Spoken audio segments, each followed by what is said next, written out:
Le fauteuil dans le coin était le sien depuis près d'une heure, et Cassandra Ashwell avait bien l'intention de le garder. De là, elle pouvait voir tout le déjeuner de mariage de sa sœur, sans être obligée de s'y joindre un seul instant. Les longues fenêtres étaient grandes ouvertes sur le jardin de juillet. Les roses blanches se fanaient dans leur coupe d'argent. Les violonistes jouaient un air de campagne, pendant que 40 invités faisaient semblant de ne pas transpirer dans leurs plus belles mousselines. Elle était assise seule, et elle comptait bien le rester, jusqu'à ce qu'un inconnu traverse cette salle de bal surchauffée et l'invite à danser. Elle ne savait pas encore qu'il était le duc. Si elle l'avait su, elle aurait gardé sa place avec encore plus de détermination. Lucy était radieuse. Au moins, ce n'était pas une politesse que Cassandra faisait par devoir. Sa sœur cadette se tenait en haut de la salle, vêtue de soie ivoire, la main de son nouveau mari sur sa taille. Elle riait de quelque chose que M. Hall lui avait murmuré. Ses joues étaient roses, de la même couleur que les rosiers grimpant dehors. 19 ans et mariée avant midi, par la plus belle matinée de l'été. Tout le Hampshire semblait avoir décidé que c'était la chose la plus naturelle du monde. Et Cassandra, 24 ans, non réclamée et confortablement ignorée,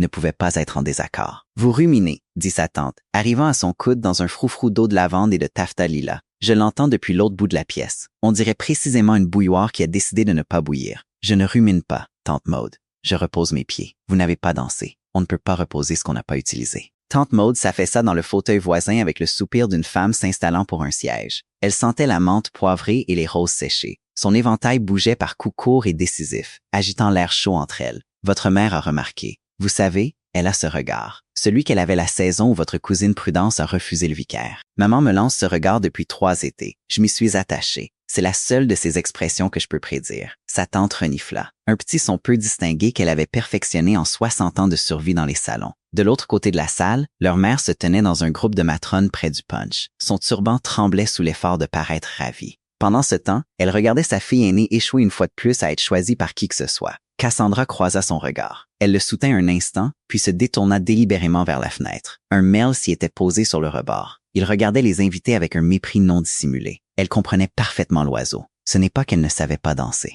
Elle dansait parfaitement bien quand il le fallait. Elle préférait simplement la vue depuis le bord, là où une personne pouvait observer toute la mécanique d'une salle de bal tourner sans se faire prendre dans ses engrenages. Depuis son coin, elle pouvait voir quels messieurs comptaient leurs pas et lesquels comptaient les héritières. Elle pouvait voir Mme Fallerk prétendre qu'elle n'avait pas décousu les coutures de sa robe. Le vicaire se servir un 4e verre de ratafia, et la façon dont son nouveau beau-frère regardait Lucie, comme si elle était la seule bougie allumée dans une maison sombre. Ce dernier spectacle ne la dérangeait pas. Celui-là, elle l'aimait plutôt bien. Il y a un homme qui vous regarde fixement, dénonça tante Maude. Ce n'est pas vrai. Si, près de la porte du fond. Il vous regarde depuis quelques minutes et il le fait très mal, c'est-à-dire qu'il fait semblant d'admirer les plâtres. L'éventail de sa tante s'arrêta. Les plâtres de cette maison ne valent pas la peine d'être admirés. Je sais. C'est mon défunt mari qui les a commandés. Cassandra ne tourna pas la tête. Elle avait appris en 3 saisons à être ignorée. Tourner la tête vers un homme qui vous fixe était le moyen le plus sûr de découvrir qu'il regardait la fille derrière vous. Alors elle garda les yeux sur le merle et utilisa plutôt le long miroir doré sur le mur d'en face. Une astuce qui l'avait mieux servi que n'importe quelle lorgnette. Et il était là. Il se tenait près de la porte avec l'aisance d'un homme qui ne s'était jamais demandé de sa vie s'il était à sa place dans une pièce. Grand, plus grand que n'importe quel autre gentleman présent, et assez large d'épaules pour que son manteau sombre se tende légèrement quand il changeait de poids. Pas beau de la manière douce et soignée que la mode exigeait. Son visage était plus dur, hâlé par le soleil, avec une mâchoire qui semblait avoir été posée là plutôt que dessinée. Il était, pensa-t-elle, précisément le genre d'homme qui arrive à un mariage de campagne sans y être invité, et qui fait que tout le monde s'en réjouit après coup. Et il la regardait, sans l'ombre d'un doute. « Il regarde le miroir », dit-elle à sa tante. « Il y a un très beau groupe d'invités derrière moi. Il vous regarde, Cassandra Jane.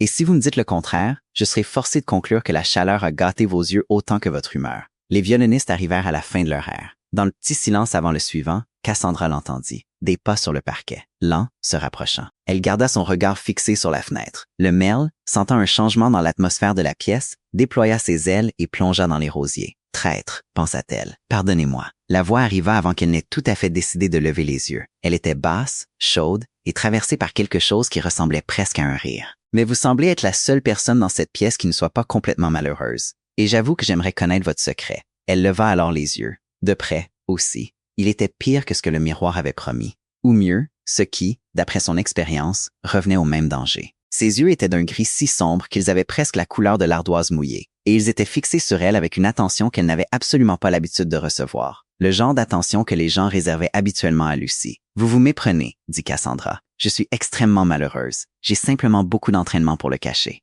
Quelque chose bougea au coin de sa bouche. « Ça, dit-il, C'est la chose la plus honnête que quelqu'un m'ait dite depuis que j'ai traversé la frontière du Hampshire. Alors vous avez fréquenté de mauvaises compagnies. J'ai fréquenté la compagnie des ducs. Cela revient au même. Il le dit légèrement, facilement. De la même manière qu'un autre homme aurait parlé du temps. Elle le nota et le mit de côté. Un mot en l'air, du genre de ceux que les messieurs laissent tomber pour se rendre intéressants. Elle avait entendu beaucoup de mots de ce genre. Elle avait appris à les peser comme des pièces de monnaie et à trouver la plupart d'entre eux faux. Cassandra respira. Tante Maude, d'une voix devenue étrange et aiguë. « Savez-vous qui? Je sais qu'il se tient entre moi et la fenêtre, » dit Cassandra, et que le courant d'air était la seule chose qui rendait cette matinée supportable. L'étranger rit. Ce n'était pas un rire de salon poli. Il sortit de lui d'un seul coup, surpris, comme si elle avait réussi à passer sa garde et l'avait fait jaillir. Plusieurs têtes se tournèrent vers le son. Il ne sembla pas les remarquer du tout. « Puis-je m'asseoir? » demanda-t-il. « Vous ne pouvez pas. Le fauteuil est à ma tante, et ma tante est dedans. Alors, puis-je avoir cette danse à la place? Il forme un quadrille, et j'ai la nette impression que si je ne vous sors pas de ce coin dans la minute qui suit, vous y prendrez racine et serez perdu pour la société à jamais. » Cassandra le regarda. Derrière lui, elle pouvait voir la salle commencer à les remarquer. Les petites têtes se tournaient. Les chuchotements passaient de main en main le long du mur, comme une bougie allumée le long d'une rangée de cierges. Sa mère s'était immobilisée près du bol de punch. Lucie s'était détournée de son mari pour regarder. Et là, dans le miroir doré, Cassandra regarda son propre visage recevoir l'invitation et refusa d'y croire. « Pourquoi? » dit-elle. Il cligna des yeux. « Je vous demande pardon? Pourquoi moi? Il y a une douzaine de jeunes dames dans cette pièce qui s'évanouiraient de joie si on les invitait, et plusieurs qui s'évanouiraient pour quelque chose de moins flatteur. Vous avez traversé toute une salle de bal dans cette chaleur, passant devant chacune d'elles pour atteindre le coin le plus simple de la maison. J'aimerais savoir pourquoi avant de décider si vous êtes un imbécile ou un intrigant. Parce que d'après mon expérience, un homme est généralement l'un ou l'autre. Toute la salle chaude semblait retenir son souffle. Tante Maude avait cessé de s'éventer. Quelque part derrière eux, un verre fut posé trop fort contre un plateau. L'étranger ne répondit pas tout de suite. Il l'étudia. Pas de la façon dont les hommes étudiaient Lucie, cataloguant ce qu'ils pourraient acquérir, mais de la façon dont une personne étudie une serrure dont elle n'a pas encore trouvé la clé. Et quand il parla, le rire avait quitté sa voix, laissant quelque chose de plus calme derrière. Parce que, dit-il, vous êtes la seule personne ici qui n'a pas regardé une seule fois la porte pour voir qui d'autre pourrait arriver. Parce que vous avez regardé votre sœur se marier avec tout votre cœur sur votre visage. Et vous n'avez jamais pensé à arranger votre propre expression pour la salle. Et parce qu'un homme qui passe sa vie à être regardé apprend très vite à apprécier la seule personne sur 100 qui préfère regarder plutôt qu'être vue. Il tendit la main. C'est la vérité. Et il m'en a coûté plus que vous ne le pensez de le dire. Maintenant, voulez-vous danser ou allez-vous me faire rester ici jusqu'à ce que les violonistes me considèrent comme perdu? Elle aurait dû dire non. Chaque instinct prudent qu'elle possédait, chaque leçon que 3 saisons de bal lui avaient inculquée, lui disait de dire non, de garder son fauteuil, de garder son armure. Un homme qui parlait ainsi soit ne pensait rien de ce qu'il disait, soit le pensait vraiment, et elle ne pouvait absolument pas dire lequel. Et les deux étaient dangereux. Elle mit sa main dans la sienne. Ses doigts se refermèrent sur les siens, chauds et rugueux à la base de la paume, là où un gentleman oisif n'avait aucune raison d'être rugueux. Et à l'instant où ils se touchèrent, elle comprit qu'elle avait commis une erreur dont elle ne pouvait pas encore mesurer toute l'ampleur. Il la tira du fauteuil avec une aisance qui suggérait qu'il aurait pu soulever le fauteuil aussi. Et quelque chose dans son estomac se retourna doucement, comme une page. « Vous le regretterez », lui dit-elle alors qu'il la menait sur la piste. « J'ai des coudes très pointus et absolument aucune conversation. J'ai assisté à 400 dîners cette année seulement, dit-il. Vous ne pouvez pas imaginer à quel point un homme peut être affamé d'une femme sans conversation. C'est comme de l'eau dans le désert. Je pourrais en pleurer. S'il vous plaît, ne le faites pas. » Ma mère prendrait ça pour une demande en mariage et commencerait à planifier le déjeuner. Cela lui arracha de nouveau un rire, et cette fois elle le sentit autant qu'elle l'entendit, car ils avaient atteint le haut du quadrille, et sa main s'était posée sur sa taille, et la chaleur de celle-ci traversait la fine mousseline d'été, comme s'il n'y avait rien entre sa paume et sa peau. Les violonistes commencèrent à jouer. La salle, qui les avait dévisagés, fut obligée de se mettre en place pour la danse, et de prétendre avoir de meilleures manières qu'elle n'en avait. Ils bougèrent. Ils dansaient comme ils faisaient tout, apparemment, sans effort et sans hâte, la guidant à travers les figures comme s'ils connaissaient ses pas depuis plus longtemps qu'elle. De près, elle pouvait sentir son odeur sous le mélange des roses, de la cire chaude et des 40 parfums de la pièce. Quelque chose de propre et de discret, de cèdre et de cheval, et l'odeur particulière de fer froid d'un homme qui avait longuement chevauché ce matin-là. Son foulard était très légèrement de travers. Elle fixa ses yeux dessus pour ne pas les fixer sur son visage. « Vous froncez les sourcils en regardant mon foulard, observa-t-il, la faisant tourner sous son bras. Il est de travers. Il est de travers depuis que vous avez traversé la pièce. Ça me distrait depuis tout le temps que vous êtes profond. Ah, et moi qui pensais vous avoir ému. Vous m'avez ému, principalement à l'irritation. Ça, dit-il en la ramenant vers lui alors que la figure se terminait, c'est un début. La plupart des gens, je ne les émeus en rien. Ils sont simplement d'accord avec moi, ce qui est la chose la plus solitaire au monde si vous n'avez jamais essayé. Un instant, la légèreté disparut de nouveau. Ce même sérieux gris, ardoise, calme, en dessous. Puis elle revint, et il souriait de nouveau, aussi facile qu'un après-midi d'été. Dites-moi votre nom. J'ai demandé à 3 personnes, et chacune m'a seulement dit que vous étiez l'aînée, Mademoiselle Ashwell. Comme si le mot aîné vous expliquait entièrement. C'est généralement le cas pour eux. Cassandra. Elle n'avait pas eu l'intention de le donner. Il est sorti avant qu'elle ne puisse le peser. Cassandra Ashwell. Et je sais qu'il ne faut pas que je demande le vôtre, monsieur. Parce que ma tante essaie de me le dire depuis quelques minutes. Et elle est maintenant devenue de la couleur d'une betterave cuite à force de ne pas le crier à travers la salle. Il jeta un coup d'œil vers le coin où tante Maude était assise, rigide et rose, rayonnant d'un plaisir scandaleux, et sa bouche se courba. Votre tante, dit-il, est une femme d'une retenue admirable. Ma tante n'a jamais rien retenu de sa vie. C'est pourquoi je commence à avoir peur de la réponse. Qui êtes-vous? La musique les fit tourner une fois de plus, et le temps d'une respiration, il ne répondit pas. Quand il le fit, il le dit simplement, sans fioriture, de la même manière qu'il lui avait dit la vérité sur le coin et la porte. Comme si une chose simple dite simplement ne pouvait pas causer le mal qu'elle était sur le point de causer. Ravensmore, dit-il. Gabriel Thorne, le duc de Ravensmore. Mais je vous serais reconnaissant d'oublier la première partie le temps d'une danse de campagne. Vous êtes devenue très pâle, mademoiselle Ashwell. Est-ce quelque chose que j'ai dit, ou simplement tout? Elle avait cessé de bouger. Au milieu du quadrille, au milieu de 40 invités qui regardaient, avec les violonistes qui continuaient de jouer vaillamment, Cassandra Ashwell se tenait parfaitement immobile, et elle sentit le sol de sa petite vie sûre, en forme de coin, basculer sous ses chaussons. Un duc. Pas un fils cadet avec un titre de courtoisie dont elle aurait pu rire. Pas un héritier de baronnet gonflé de sa propre importance. Un duc. Un vrai. Le genre qui existait dans les journaux, les colonnes de mariage et les rêves les plus fiévreux de sa mère. Et il avait traversé une salle de bal dans la chaleur de juillet pour la tirer de son coin et la prendre par la taille devant tout le Hampshire. Vous auriez pu commencer par là, dit-elle. Sa voix, elle fut vaguement fière de l'entendre, ne tremblait pas. C'est généralement considéré comme la partie intéressante. C'est généralement considéré comme la seule partie, dit-il. Et de nouveau, il y eut cette lueur sous le charme, rapide comme un poisson qui tourne sous l'eau. C'est précisément pourquoi je n'ai pas commencé par là. Pardonnez-moi, je voulais juste une fois être invité à danser par une femme qui ne connaissait pas déjà la superficie de mon domaine. C'était égoïste. Je le vois maintenant sur votre visage. Mon visage, dit Cassandra, fait actuellement beaucoup de choses que je n'ai pas autorisées. C'est le visage le plus éloquent que j'ai vu depuis 1 an. Il avait commencé, très doucement, à la ramener dans la figure, pour que,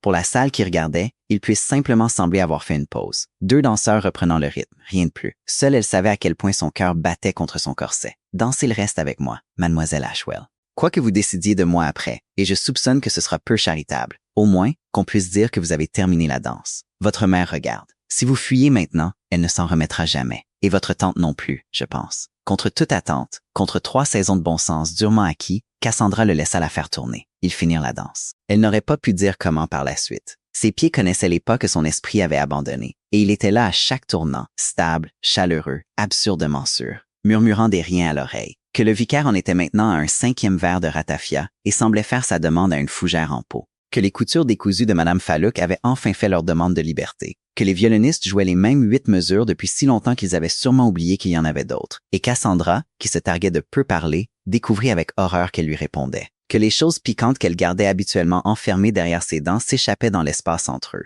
et qu'il attrapait chacune d'elles, la retournait et la lui rendait, améliorée. Ce fut le quart d'heure le plus dangereux de sa vie. La musique se termina. La salle applaudit comme le font les salles. Et sous le couvert de ces applaudissements, il s'inclina sur sa main et ne la relâcha pas, nota-t-elle, aussi vite que la convention l'exigeait. Merci, dit-il, pour les seules 10 minutes honnêtes que j'attends de cette saison. Vous pouvez les garder, réussit-elle à dire. Elles ne m'ont rien coûté. L'honnêteté est très bon marché quand on n'a plus de réputation à protéger. Quelque chose traversa son visage à ce moment-là. Pas de la pitié, qu'elle aurait détestée, mais un intérêt vif et rapide, comme si elle lui avait montré le bord de quelque chose dont il souhaitait voir l'ensemble. Il ouvrit la bouche. Quoi qu'il ait pu dire fut perdu, car la salle s'était ressaisie, et le rétablissement dans une salle de bal du Hampshire prenait la forme de sa mère. Madame Ashwell arriva à une vitesse qui n'aurait pas dû être possible pour une femme de ses dimensions et avec son turban. Elle traînait Lucy et M. Holt, et un sillage de matrone étonnée. Son visage était illuminé d'une joie si peu dissimulée, si ouvertement ambitieuse que Cassandra sentit ses propres joues rougir de honte par procuration. « Votre grâce », souffla sa mère, s'enfonçant dans une révérence si profonde que Cassandra craignit qu'elle ne puisse s'en relever. « Votre grâce, quel honneur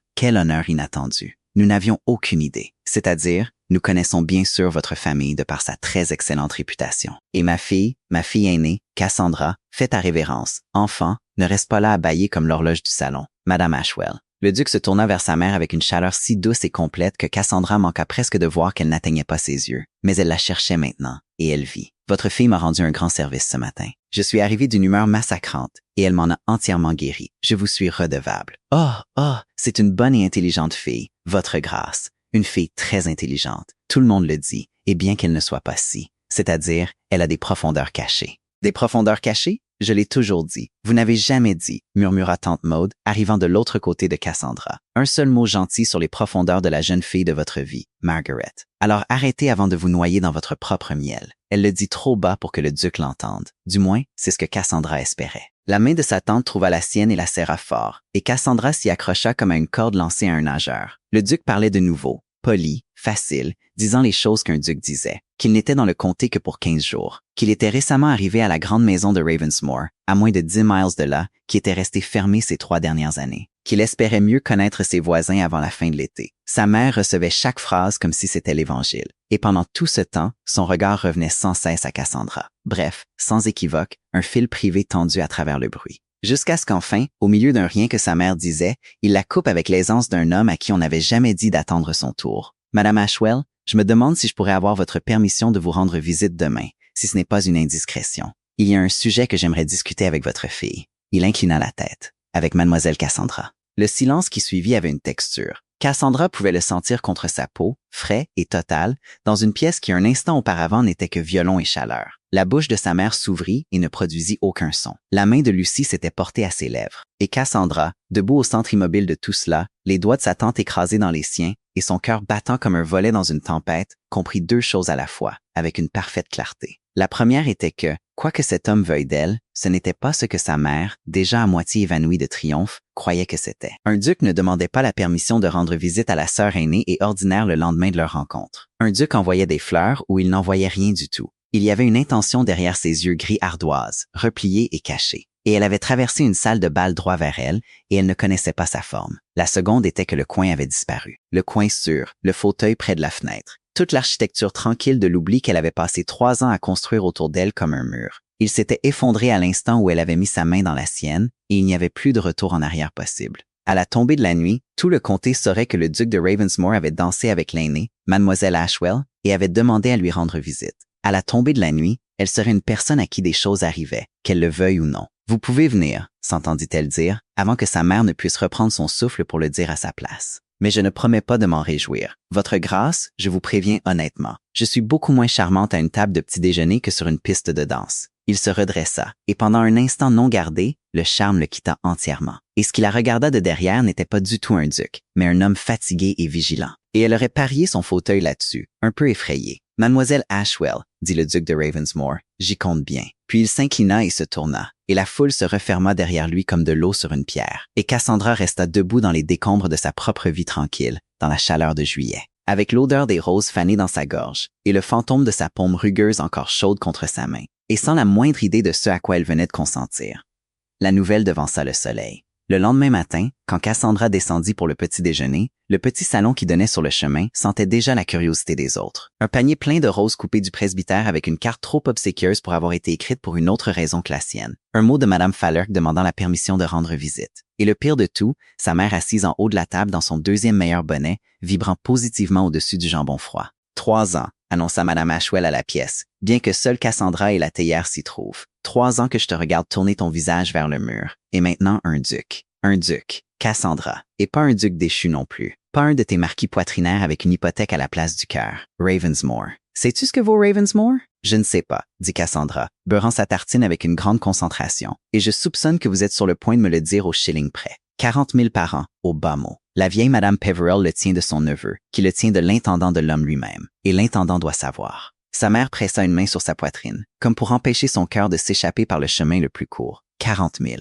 Et il a demandé à te rendre visite. Il a demandé à discuter d'un sujet. Ce ne sont pas les mêmes choses. Un homme peut vouloir discuter des canalisations sans pour autant offrir sa main. Ne sois pas vulgaire à la table du petit déjeuner. Quel sujet un duc pourrait-il bien avoir à discuter avec une fille sans fortune, si ce n'est le seul sujet qui compte? Les yeux de sa mère étaient devenus brillants et humides au coin, et Cassandra, en la regardant, sentit la vieille tendresse familière se tordre contre le vieux désespoir familier. Tu porteras la mousseline à ramage, la bleue. Elle fait quelque chose pour ton teint. Ou elle le ferait si tu ne fronçais pas les sourcils en la portant. J'ai l'intention de froncer les sourcils quoi que je porte. C'est le seul ornement que je possède qui me va parfaitement. La porte s'ouvrit sur tante Maude, qui venait de la chambre d'amis, où elle avait passé la nuit plutôt que de risquer les routes dans le noir. Elle embrassa du regard les roses, les cartes et le visage transfiguré de sa sœur d'un seul coup d'œil acéré. Elle se servit du thé avant de parler. « Margaret, dit-elle, tu as l'air d'une femme qui a déjà commandé le gâteau de mariage et qui se dispute avec le pâtissier au sujet des amandes. Assieds-toi dessus. L'homme a demandé à rendre visite, pas à se faire bénir. Tu voudrais qu'elle le refuse, je suppose. Je voudrais qu'elle garde la tête froide, ce qui est une chose différente et plus rare. » Tante Maude se tourna vers Cassandra et sous la sécheresse, il y avait quelque chose de plus stable. Quelque chose qui avait vu beaucoup de salles de bal avaler beaucoup de jeunes filles. Il ne vient pas pour te courtiser, enfant. J'ai connu des ducs. Ils ne courtisent pas. Ils choisissent, ils annoncent et ils s'attendent à ce que le comté applaudisse. Mais cet homme, hier soir, ne choisissait pas. Il cachait quelque chose derrière ses dents tout le temps qu'il te souriait. Et j'aimerais beaucoup savoir ce que c'était avant que ta mère ne te traîne jusqu'à l'hôtel derrière lui. Maude, je ne fais que dire ce que la jeune fille sait déjà et que tu es trop éblouie pour voir. Elle tapota une fois vivement la main de Cassandra et se leva. Porte le bleu, non pas parce qu'il te flatte, mais parce qu'il a un col haut et tu auras besoin de ton armure. Il viendra à 11 heures. Son genre de personne vient toujours à 11 heures, pour être parti avant l'heure vulgaire de 2 heures. Il vint à 11 heures. Cassandra entendit la voiture avant de la voir, le crissement de bonnes roues sur le chemin, le tintement d'un harnais bien trop beau pour leur portail, et elle se tint à la fenêtre du salon, les mains jointes et le cœur battant comme un oiseau pris au piège. Et elle regarda le duc de Ravensmore descendre dans l'éblouissement de juillet, comme si toute la matinée torride avait été arrangée pour sa convenance. Il ne portait pas de manteau de cérémonie aujourd'hui, seulement un manteau d'équitation vert, bouteille foncée et de la poussière sur ses bottes. Et il resta un instant sur le chemin, regardant la modeste façade du cottage Ashwell, avec une expression qu'elle ne put lire à cette distance. Puis la bonne l'annonça, et sa mère fit la révérence, et la petite pièce devint soudain beaucoup trop petite. Mademoiselle Ashwell. Il s'inclina sur sa main. Ses doigts étaient de nouveau chauds, et la partie rugueuse à la base de sa paume s'accrocha une demi-seconde contre ses jointures avant qu'il ne la lâche. Vous portez du bleu. Ma tante a insisté. Elle croit que c'est une armure. Votre tante est une stratège de premier ordre. J'espère qu'elle est quelque part à portée de voix. Son regard parcourut une fois la pièce, les roses, le tapis usé, la mère arrangée dans un espoir radieux sur le bon fauteuil. Et quelque chose en lui sembla peser tout cela et le classer. Madame Ashwell, je me demande si je pourrais solliciter la très grande inconvenance d'un quart d'heure avec votre fille dans le jardin. La matinée est belle et je trouve que je parle mieux dehors, où les murs ne peuvent pas me répéter. Sa mère lui aurait accordé la lune et une échelle pour l'atteindre. Dans un tourbillon d'assentiment et beaucoup trop de révérence, Cassandra se retrouva guidée par la porte basse du jardin dans la pleine chaleur du jour. Le duc à ses côtés et le visage de sa mère, brillant et avide, à la fenêtre derrière eux, jusqu'à ce que tante Maude tire miséricordieusement le rideau. Le jardin était petit et envahi par la végétation. Les rosiers avaient poussé en hauteur à cause de la chaleur. La haie de buis dégageait son odeur verte et piquante là où leur jupe la frôlait. Les abeilles butinaient la lavande dans un bourdonnement bas et somnolent. Pendant un moment, aucun d'eux ne parla, et Cassandra laissa le silence s'étirer, car elle avait appris il y a longtemps qu'un silence mettait la plupart des gens assez mal à l'aise pour le remplir de la vérité. Il n'était pas comme la plupart des gens. Il marcha à côté d'elle jusqu'au bout du chemin de gravier, les mains jointes derrière le dos. Et il laissa le silence s'étirer jusqu'à sa pleine longueur avant de le rompre. « Vous m'avez demandé hier soir pourquoi vous, dit-il. Je vous ai donné une réponse qui était vraie. Je ne vous ai pas donné la réponse qui était utile. Je trouve que je vous dois la seconde, et je préférerais la payer ici, où votre mère ne peut pas entendre les chiffres. Alors vous feriez mieux de la payer rapidement. Votre grâce, avant qu'elle n'arrache la façade de la maison pour écouter. Gabriel, dit-il. Si nous devons faire affaire, et j'espère que nous le ferons, vous pouvez aussi bien m'appeler Gabriel quand il n'y a personne pour en être choqué. » Il s'arrêta près du cadran solaire, se tourna et la regarda avec ses yeux sombres d'ardoise devenus entièrement sérieux. « Je vais dire une chose maintenant qui vous fera penser, pis de moi, et je vous demanderai de tout entendre avant de décider à quel point pis. J'ai pensé pis des hommes pour moins d'avertissement. Continuez. J'ai besoin d'une femme. » Il le dit sèchement, sans le moindre adoucissement. De la même manière qu'il avait dit les choses les plus simples la veille. Pas je veux, j'ai besoin. Mon père est dans sa tombe depuis 1 an. Elle vit que ce petit mot lui coûtait, vit sa mâchoire se contracter contre lui, puis redevenir lisse. Et il a laissé le domaine dans un tel désordre que personne ne m'en a averti de son vivant. Il y a une condition dans le règlement. Si je ne suis pas marié avant mon 30e anniversaire, une très grande partie de ce qui n'est pas substitué. Toutes les terres du Nord, les cottages, 3 villages pleins de gens qui ont cultivé la terre de Ravensmore pendant 200 ans, passent entièrement de mes mains à celles de mes cousins. Cassandra se tenait très immobile. Une abeille heurta la lavande à son ourlet et repartit. « Et quand est votre 30e anniversaire? » « Le dernier jour de septembre. » Sa bouche se tordit, pas tout à fait un sourire. « 9 semaines, mademoiselle Ashwell. J'ai 9 semaines pour me marier. Sinon, 3 villages de locataires seront livrés à un man qui a déjà écrit à 2 d'entre eux. Il leur promet d'augmenter leur loyer le jour où la terre sera sienne. Alors, Vous êtes venu à un mariage, dit-elle lentement, pour faire vos courses. Je suis venu à un mariage pour échapper à ma propre maison qui est pleine d'avoués. Et j'ai trouvé la seule femme du comté qui m'a regardé comme si j'étais un inconvénient plutôt qu'une opportunité. Maintenant, il sourit brièvement, et c'était une chose fatiguée. Vous apprécierez la nouveauté de cela, étant donné le dernier quart d'heure à l'intérieur. Je suis dans le Hampshire depuis 15 jours. On m'a fait défiler devant toutes les filles éligibles à moins de 30 miles. Et chacune d'elles m'a regardé et a vu 40 000 par an et une couronne. Et aucune d'elles n'a vu un homme avec un couteau dans le dos et 9 semaines pour vivre comme il l'entend. Et puis je vous ai vu dans votre coin, refusant d'être vu. Et j'ai pensé, celle-là ne me mentira pas. Celle-là me dira exactement ce que je vaux, et ce ne sera pas flatteur. Et ce sera la chose la plus vraie que j'aurai entendue de toute la saison. Donc, c'est une demande en mariage. C'est une offre de condition. Je ne vous insulterai pas au point d'appeler cela une demande en mariage. Il prit une profonde inspiration, et elle le regarda se ressaisir. Et elle comprit que quoi que cela lui ait coûté hier soir pour commencer, cela lui coûtait plus pour finir. Épousez-moi avant la fin de septembre. Sauvez 3 villages des économies de mon cousin. En échange, vous aurez l'indépendance d'une duchesse. Une rente qui assurera à votre tante des pastilles à la menthe et à votre mère des turbans jusqu'à la fin de ses jours. Et un mari qui ne prétendra jamais à une tendresse qu'il n'a pas. Car j'ai vu ce que la tendresse feinte fait à un mariage, et je ne vous le ferai pas. C'est un marché honnête, Cassandra. C'est la chose la plus honnête que j'ai à donner. Je sais précisément à quel point c'est peu. La lavande bourdonnait quelque part au-delà. Une charrette passa sur le chemin. Un chien aboya 2 fois. Et le monde ordinaire continua d'être ordinaire. Tandis que Cassandra Ashwell se tenait dans le jardin envahi de sa mère. Et elle eut la sensation très étrange qu'on lui tendait une clé et une cage en même temps, sans pouvoir dire laquelle était laquelle. Vous êtes très sûr de moi, dit-elle enfin. Vous me connaissez depuis la durée d'une danse de campagne et un quart d'heure. Et vous avez décidé que je suis le genre de femme qu'on peut acheter avec une rente et le sort de 3 villages. Non. Le mot sortit, vif et immédiat, et les surprit tous les deux. Non, c'est exactement ce que je n'ai pas décidé. N'importe quelle femme du comté peut être achetée. Je les ai vues faire la queue pour donner leur prix. Je vous ai choisi parce que je ne pense pas que vous puissiez l'être, et parce que cela me terrifie. Parce que cela signifie que je n'ai rien à vous offrir, que vous vouliez vraiment. Il passa une main dans ses cheveux, et le geste acheva de défaire son sang-froid. Un instant, il parut plus jeune que son âge, et acculé. Et Cassandra pensa au Merle sur le rebord de la fenêtre, regardant tout le mariage avec mépris. Je m'y prends très mal. J'ai négocié avec l'amirauté, et je ne me suis jamais senti aussi idiot. Dites quelque chose de piquant. Je trouve que je m'en sors mieux face à l'opposition. Je pense, dit Cassandra. C'est pire que tout ce que vous pourriez dire. Pensez à voix haute, je vous en prie. Je pense qu'un homme n'offre pas 3 villages et une couronne à la femme la plus ordinaire d'un mariage par une soudaine passion pour l'honnêteté. Elle leva le menton. Je pense qu'il y a quelque chose que vous ne m'avez pas dit.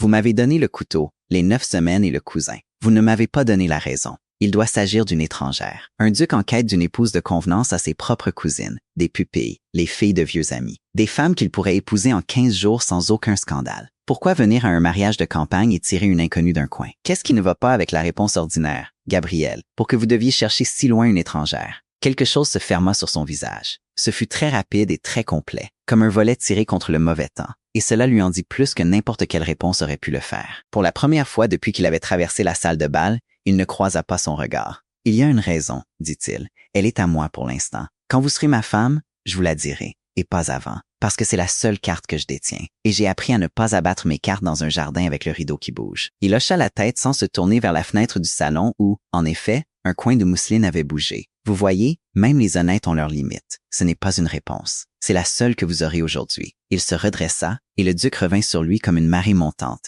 effaçant l'homme acculé. Vous n'avez pas besoin de décider maintenant. Je penserais moins de bien de vous si vous le faisiez. Prenez une semaine. Demandez à votre tante. Elle verra clair en moi et vous dira le pire. Et le pire est très probablement vrai. Mais ne prenez pas plus d'une semaine, mademoiselle Ashwell. Je n'ai pas de semaine à perdre. Et mes 3 villages non plus, je commence à le penser. Et voilà, la chose repliée derrière ses yeux.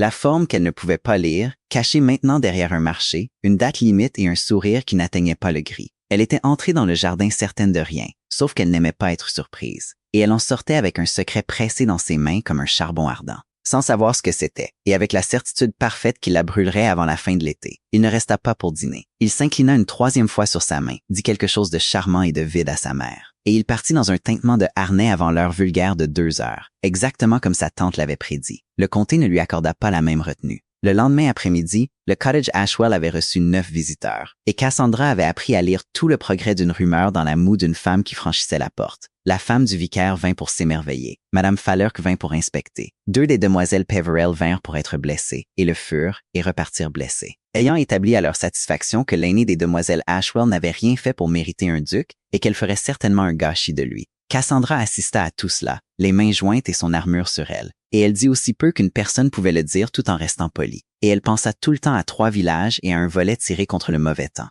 C'est le 10e visiteur qui n'était pas une merveille. La voiture qui s'arrêta le 3e après-midi était encore plus belle que celle du duc. Une chose laquée avec un blason sur la porte et 4 chevaux gris assortis. Et la femme qui en descendit traversa le jardin des Ashwell comme si elle faisait une faveur aux roses en les regardant. Elle était belle. Cassandra le remarqua comme on remarque un changement de temps, avec une petite crispation instinctive, des cheveux sombres coiffés haut, une robe de voyage en soie ambrée profonde qui n'avait jamais de sa vie été décousue aux coutures, et un visage d'une symétrie si froide et parfaite qu'il semblait moins fait que frappé. Elle avait peut-être 30 ans. Elle portait sa beauté comme le duc portait son importance, sans jamais se demander si cela lui donnait droit à la pièce. Mademoiselle Ashwell. La dame ne fit pas la révérence. Elle inclina la tête d'un demi-pouce précis et laissa ses yeux parcourir Cassandra de la couronne de ses cheveux bruns simples à l'ourlet de la mousseline bleue. Et Cassandra se sentit pesée, évaluée et jugée comme une curiosité de peu de valeur. Pardonnez l'intrusion. Je suis Lady Verena Crane. Je crois que vous connaissez mon cousin. Je connais les cousins de beaucoup de gens, madame. Vous devrez être plus précise. Ravensmore. Le nom tomba dans le petit salon comme une pierre dans un puits. Gabriel. Je comprends qu'il a dansé avec vous au mariage de votre sœur et qu'il a depuis eu la bonté de vous rendre visite. 2 fois, n'est-ce pas? Le comté n'est pas tout à fait d'accord sur le nombre, mais ils sont unanimes sur le fait. 1 fois, dit Cassandra. Le comté exagère. Il a si peu d'autres choses à faire en juillet. Lady Verena sourit. C'était un sourire charmant et il n'y avait absolument rien derrière. Elle retira un gant ambré, doigt par doigt, et regarda la modeste pièce avec un air de pitié douce et dévastatrice. Pouvons-nous nous asseoir? Ce que je suis venu dire est bien intentionné. Quoi que vous en pensiez? Et je n'aimerais pas le dire debout, comme un commerçant venu encaisser. La mère de Cassandra, qui avait hésité dans une agonie d'incertitude quant à savoir si une personne aussi grande était une alliée ou une menace, s'affaissa dans un fauteuil. Tante Maude, non. Tante Maude se posta près de la fenêtre, les bras croisés, et toute sa petite personne rayonnant de l'immobilité particulière d'un chat qui a vu le renard passer par-dessus le mur. « Dites-le alors, dit Cassandra. Vous êtes une femme sensée. Je peux le voir. C'est écrit sur tout votre visage, et je le dis comme un compliment, quoi que votre visage fasse. » Lady Verena arrangea ses jupes avec grand soin. « Alors je serai franche, car les femmes sensées le préfèrent. Mon cousin est en difficulté. Vous l'avez peut-être compris. Le règlement, la misérable condition à laquelle son père l'a laissé lier. Il vous a parlé des villages. Il leur parle toujours des villages. C'est sa meilleure carte. Et il l'ajoute au. Sa voix était douce comme de la crème versée, et tout aussi froide. Ce qu'il ne leur dit pas, c'est pourquoi le mariage doit être soudain et avec une étrangère, et pourquoi aucune des excellentes jeunes femmes éligibles et bien dotées qu'il aurait eues depuis 1 an ne fera l'affaire. Le lui avez-vous demandé? Je me le demande. Vous avez l'air d'une femme qui pose des questions. La pièce était devenue très silencieuse. Cassandra garda son visage parfaitement immobile et détesta sentir son pouls dans sa gorge. « J'ai demandé, dit-elle. Il a refusé de répondre. Bien sûr qu'il l'a fait. Quelque chose vacilla sur le joli visage. Une satisfaction rapidement voilée. Il le ferait. Cela ne le montre pas à son avantage, voyez-vous. Il y a une raison pour laquelle aucune dame de bonne famille n'épousera Gabrielle Thorne, Mademoiselle Ashwell, et ce n'est pas son caractère, ni sa bourse. C'est une chose qu'il a faite, une promesse qu'il a rompue, une dame qui en a souffert, et un scandale que son père a passé les dernières forces de sa vie à enterrer si profondément que seule la famille sait où la terre a été retournée. Elle se pencha en avant, et son parfum atteignit Cassandra, lourd et cher, du jasmin sur quelque chose de plus froid. Il ne vient pas à vous parce que vous êtes honnête. Il vient à vous parce que vous êtes assez en dessous de son attention pour ne pas avoir entendu l'histoire. Et au moment où vous l'entendrez, vous serez déjà sa duchesse, et il sera trop tard pour vous en soucier. C'est tout l'intérêt qu'il porte à votre honnêteté, ma chère. Elle ne peut être choquée parce qu'elle ne sait pas. Verena. La voix de tante Maude coupa à travers le salon comme une lame posée à plat. C'est beaucoup de soucis à avoir transporté sur 10 miles dans cette chaleur pour une jeune fille que vous n'aviez jamais rencontrée avant ce quart d'heure. On se demande presque ce que vous avez à y gagner. Lady Verena ne lui jeta même pas un regard. Elle se leva, remettant son gant doigt par doigt, ses yeux ne quittant jamais ceux de Cassandra. « J'ai à y gagner une conscience tranquille, dit-elle. Ce qui, je sais, est une monnaie que cette maison peut trouver peu familière. Mon cousin Julien hériterait des terres du Nord. Si Gabriel ne se mariait pas à temps,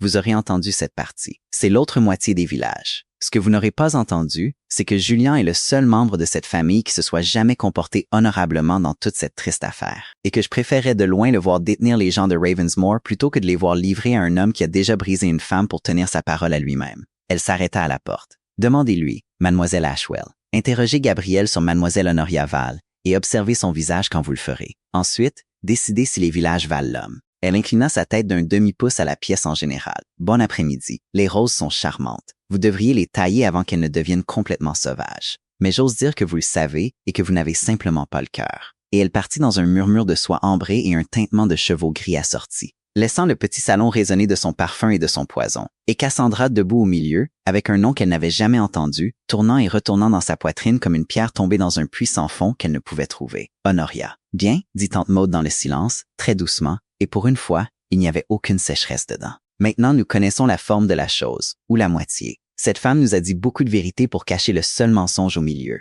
Et je suis trop vieille et j'ai trop chaud pour démêler l'un de l'autre avant le thé. Elle traversa la pièce jusqu'à Cassandra et prit ses mains froides dans les siennes. Mais elle avait raison sur un point, enfant, et cela m'attriste de le dire. Tu dois lui demander, avant de décider quoi que ce soit, avant que ta mère ne fasse lire les bancs qu'elle est en train de composer dans sa tête, tu dois lui jeter ce nom au visage et regarder ce que ça lui fait. Parce qu'un homme peut acheter ton honnêteté avec 3 villages, mais il ne peut pas racheter la sienne une fois que tu l'as démasquée. De l'autre côté de la pièce, la mère de Cassandra était devenue de la couleur du petit lait. Un scandale, murmura-t-elle, une promesse rompue, une dame qui a souffert. Elle pressa son mouchoir contre sa bouche. Oh, Cassandra, 40 000 par an, et il vient avec une dame brisée attachée à lui. Que devons-nous faire? Nous ne devons rien faire, dit Cassandra, et fut légèrement surprise d'entendre à quel point sa propre voix était stable, froide, et ressemblait à celle de sa tante. Elle retira ses mains et traversa la pièce jusqu'à la fenêtre et regarda le chemin où la poussière de 2 belles voitures flottait encore, dorée dans la lumière de juillet. 9 semaines, un couteau dans le dos. Un secret replié derrière des yeux gris ardoise, et maintenant un nom à y accrocher. Un nom qu'une belle femme avait parcouru 10 miles dans la chaleur pour planter en elle, ce qui signifiait que le nom était une arme. Ce qui signifiait qu'elle ne devait pas faire confiance à la main qui le lui avait donné plus qu'à la main qui le lui avait caché. « Nous ne devons rien faire du tout, dit-elle de nouveau, jusqu'à ce que j'ai demandé au duc de Ravensmore, qui est Honoria Vale, et pourquoi toute sa famille a passé 1 an à l'enterrer, et pourquoi il a pensé qu'une femme trop ordinaire pour en avoir entendu parler valait la peine de traverser une salle de bal pour la trouver. Elle se détourna de la fenêtre. Et que Dieu l'aide, tante Maude, parce que j'ai l'intention de regarder son visage quand je le ferai, et j'ai passé 3 saisons à apprendre à lire les visages des hommes qui préféreraient que je ne le fasse pas. Dehors, la dernière poussière dorée retomba sur la route. Quelque part au-delà de la haie, le merle était revenu et chantait, tout à fait indifférent, dans l'air lourd de l'été. Elle n'attendit pas la semaine. En fait, elle tint jusqu'au 2e matin, quand le merle la réveilla à une heure où aucune créature raisonnable ne devrait être debout, et elle resta allongée dans la lumière grise, écoutant son propre cœur se disputer avec son propre bon sens, jusqu'à ce que le bon sens abandonne avec dégoût. Honoria Vale. Le nom s'était logé derrière son sternum comme un noyau de cerise avalée, et elle avait appris en 24 ans qu'une chose logée là ne se dissolvait pas d'elle-même. Il fallait la sortir de force, à la lumière du jour, et la regarder. Alors elle se leva avant que la maison ne s'éveille, s'habilla de la robe bleue à col haut sans attendre la bonne. Et elle descendit à l'écurie pour faire atteler le cabriolet. « Tu ne feras rien de tel seul, dit tante Maude, se matérialisant dans l'embrasure de la porte de l'écurie en robe de chambre et en châle, sa tresse grise sur son dos et ses yeux bien éveillés. Où est ton chapeau? Où est ton bon sens? » Une jeune femme ne conduit pas sur 10 miles jusqu'à la maison d'un duc célibataire à 7 heures du matin, sauf si elle souhaite que le comté compose un opéra à ce sujet. Le comté en compose déjà un. J'aimerais lui donner un 2e acte précis. Cassandra boucla elle-même le trait, ses doigts sûrs sur le cuir chaud. Je vais lui demander. « Tante, vous avez dit que je devais le faire. Je trouve que je ne peux pas lui demander à la table de thé de ma mère avec l'oreille de Madame Fallerk pressée contre la vitre. J'ai l'intention de lui demander là où il n'y a personne pour qui jouer la comédie. Venez ou restez, mais décidez vite, car le poney est prêt et je ne suis plus à même de raisonner. » Sa tante la regarda un long moment. Le regard particulier d'une femme reconnaissant sur un visage plus jeune l'expression exacte qu'elle avait elle-même portée, regrettée, et jamais une seule fois regrettée. Puis elle soupira, ajusta son châle et monta dans le cabriolet. « Conduis, dit-elle, mais fais attention aux ornières après le moulin. Et s'il t'offre autre chose à boire que du thé, tu le verseras dans les rosiers. J'ai connu des hommes dont toute l'honnêteté vivait au fond d'un verre, et ce n'est pas le genre qui survit au matin. » La route de Ravensmore courait vers l'est à travers la brume de chaleur. Les haies étaient blanches de la dernière poussière de juin et lourdes maintenant de juillet. La reine des prés moussait dans les fossés, si épaisse et si douce qu'elle prenait à la gorge. Des abeilles pendaient dans le cerfeuil sauvage. Un cheval de trait somnolait debout dans une entrée, un sabot arrière levé, sa queue chassant les mouches. Cassandra conduisait la mâchoire serrée et les gants humides à l'intérieur, et elle regarda la grande masse grise de la maison s'élever lentement de son parc à mesure que le chemin montait. Ravensmore, fermé depuis 3 ans. Ses 100 fenêtres vides comme les yeux fermés d'un dormeur. Son allée de tilleuls devenue hirsute faute de cisaille. Sauf qu'elle n'était pas tout à fait fermée maintenant. Alors que le cabriolet crissait sur l'allée négligée, elle vit le changement. 2 fenêtres au rez-de-chaussée, grandes ouvertes. Un drap de protection flottant comme un drapeau de reddition depuis un rebord. Un chariot de malles et de boîtes de laurier vert arrêté à la porte de service. Et des hommes en manches de chemise transportant un tapis roulé sur le gravier sous le soleil grandissant. La maison se réveillait. Elle avait l'air brute et clignotant d'une chose tirée du sommeil avant d'être prête. Et Cassandra, qui savait quelque chose sur le fait d'être tirée d'un coin à la lumière, ressentit une parenté involontaire avec chaque fenêtre aveugle de la maison. Un valet de pied surpris, son manteau à moitié enfilé, prit son nom. Elle le donna simplement et ne l'adoucit pas. « Mademoiselle Ashwell, dit-elle, il connaîtra le nom. Dites-lui que je ne suis pas venue pour m'émerveiller et que je ne resterai pas plus de 10 minutes. » Elle et tante Maude furent conduites dans un salon du matin qui sentait les 3 années de fermeture. Cendres froides, poussière, le fantôme de la vieille cire d'abeille. Et sous tout cela, l'odeur animale faible des housses de Hollande laissée trop longtemps sur de bons fauteuils. Des draps recouvraient tout. Le grand miroir doré au-dessus de la cheminée portait un drap pâle comme un linceul, et un seul rayon de soleil entrait en biais par la seule fenêtre non couverte. Et il éclairait une lente galaxie de poussière tournant dans l'air. Cassandra ne s'assit pas. Elle se tenait au milieu de la grandeur en ruine, son armure boutonnée jusqu'au menton. Et elle écoutait la maison respirer autour d'elle, et les bottes qui arrivaient rapidement dans un couloir lointain. Plus vite que les bottes d'un duc n'avaient le droit de venir. Il entra sans son manteau. C'est la première chose qu'elle vit. Le duc de Ravensmore en manche de chemise et un vieux gilet d'équitation. De la poussière sur ses poignets et une traînée le long d'un avant-bras. Là où il avait déplacé quelque chose lui-même plutôt que de regarder d'autres hommes le faire. Et ses cheveux sombres repoussés de son front d'une main impatiente. Il s'arrêta net en la voyant. Pendant une demi-seconde, il parut simplement heureux, sans défense, enfantin. Heureux d'une manière qui traversa son armure comme de l'eau à travers de la mousseline. Et puis le volet tomba, et le duc s'arrangea sur l'homme, et il s'inclina. « Mademoiselle Ashwell, j'avoue que je ne m'attendais pas à ce que vous transformiez une semaine en un jour et demi. Devrais-je être flattée ou effrayée? » « Effrayée, dit Cassandra. Cela fait gagner du temps, et j'ai amené ma tante comme témoin pour que vous ne puissiez pas prétendre plus tard que j'ai dit quelque chose de charmant. Je ne vous ai jamais de ma vie accusé d'avoir dit quoi que ce soit de charmant. » Il jeta un coup d'œil à tante Maude et inclina la tête avec une courtoisie qui n'était pas entièrement pour la forme. « Madame, pardonnez la maison. Elle a dormi 3 ans et a oublié ses manières. Et j'ai bien peur que moi aussi. » Il se retourna vers Cassandra et la légèreté s'amenuisa. « Vous n'avez pas conduit 10 miles à l'aube pour inspecter ma poussière. Dites la chose que vous êtes venu dire. Je préférerais être frappée par vous que consolée par n'importe qui d'autre. » Alors elle le dit. Elle avait répété une 12aine d'approches sur la route et les avait toutes abandonnées. Et à la fin, elle le lui donna comme il lui avait donné les villages. Sèchement, sans adoucissement, en regardant son visage tout le temps. Comme une femme regarde la surface d'un étang pour l'ombre de la chose en dessous. Qui est Honoria Val? Elle avait passé 3 saisons à apprendre à lire les visages des hommes qui préféraient qu'elle ne le fasse pas. Et elle lut le sien maintenant avec toute son attention. Et ce qu'elle vit n'était pas ce que Lady Verena lui avait promis qu'elle verrait.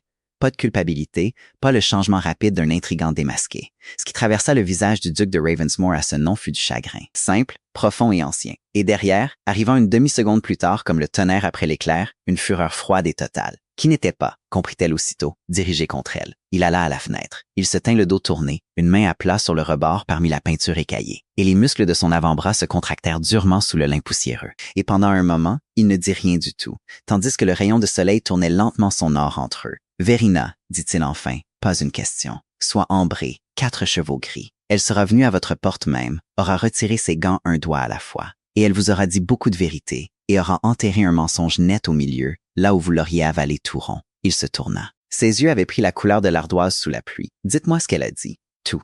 Je ne me défendrai pas contre une forme que je ne peux pas voir. Elle a dit qu'il y avait une dame que vous aviez promis d'épouser et que vous ne l'avez pas fait. Elle a dit que le scandale avait été enterré par votre père avec ses dernières forces. Elle a dit qu'aucune dame de bonne famille ne voudra de vous, et que vous êtes venu vers une étrangère trop en dessous de votre monde pour avoir entendu l'histoire, pour que je sois votre duchesse avant d'apprendre ce que j'avais épousé. » Cassandra garda le menton haut, bien que son pouls batte fort à son col. Elle a dit de vous interroger sur Honoria Vale et de regarder votre visage. « Je le regarde, votre grâce. Je ne pense pas qu'il fasse ce qu'elle m'avait promis qu'il ferait. » « Non, dit-il, il ne le fait jamais quand l'histoire est racontée par quelqu'un qui n'y était pas. » Il traversa la pièce et retira la housse de Hollande d'un fauteuil d'un coup sec qui souleva une petite tempête de poussière. Il le plaça pour elle et se tint derrière un autre pour lui-même, les 2 mains agrippant son dossier comme si c'était la seule chose stable dans un bateau qui tangue. « Asseyez-vous, s'il vous plaît. Ce n'est pas une histoire que je peux raconter à une femme debout à travers 10 pieds de la poussière de mon père. Et votre tante voudra l'entendre, car c'est elle des 2 qui a le bon sens de ne pas me croire là où je le mérite. » Cassandra s'assit. Tante Maude, près du foyer froid, croisa les mains et devint très immobile. « Honoria Vale, dit-il,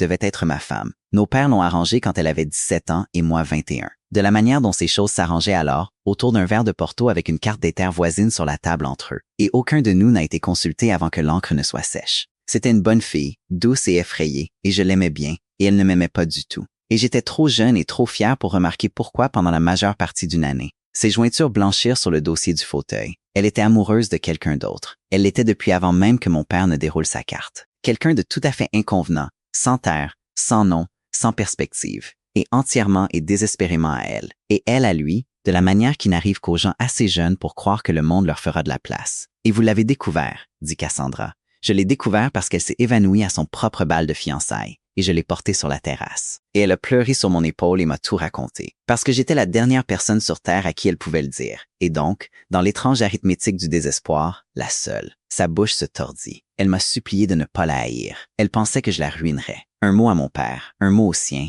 et c'en était fini d'elle. Envoyée chez un parent froid dans le Nord, avec l'histoire la suivant comme une odeur pour le reste de sa vie. C'est ce qu'une histoire d'amour achète à une dame, Mademoiselle Ashwell, quand elle est découverte. La ruine. Pas celle de l'homme. La sienne, entière et permanente. Et la sienne continue, tout à fait intacte, pour épouser quelqu'un d'autre. Alors vous l'avez libérée.